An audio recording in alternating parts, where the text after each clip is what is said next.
Ela é Margarita do Pico. O seu fillo de 14 meses foi calcinado dentro dun coche pola súa exparella o 2 de outubro de 2010. Agora, 9 anos máis tarde, Margarita non dá crédito á última sentenza judicial sobre a denuncia que ela interpuso contra o membro da Garda Civil por denegación de auxilio o día que se produciron os feitos. Tras as amenazas que sufriu por parte do seu exmarido dicindo que non volvería a saber nada do seu fillo, Margarita acudiu ao cuartel para pedir axuda.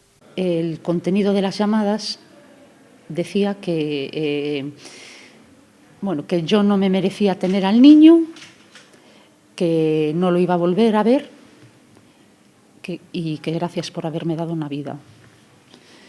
Yo lo interpreté como una amenaza de muerte, aunque no pronunciara esa palabra en concreto, y bajé corriendo al cuartel a denunciarlo. Me sentí totalmente desamparada y tratada como una pordiosera y no como una ciudadana de pleno derecho, porque me atendió en la puerta y de una forma que no es manera, creo. Margarita foi ao cuartel ata en 3 ocasións no mesmo día. Sen embargo, o xuíz determinou que non transmitiu a gravidade e o risco ao axente do que horas máis tarde aconteceu.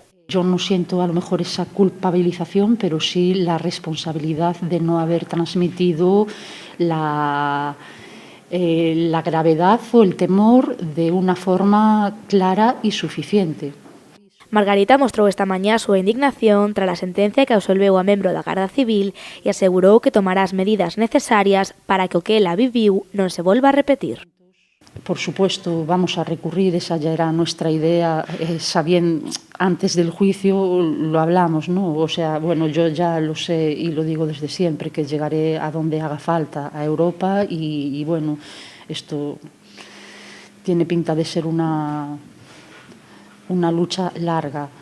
Es una violencia permitida por el Estado, porque no está poniendo los medios adecuados para acabar con ella. Entonces, ya hay que hacerlo ya, cada día hay más víctimas, no sé cuántas llevamos este año. No son esas, son muchas más, porque hay una parte de ellas que no se contabilizan.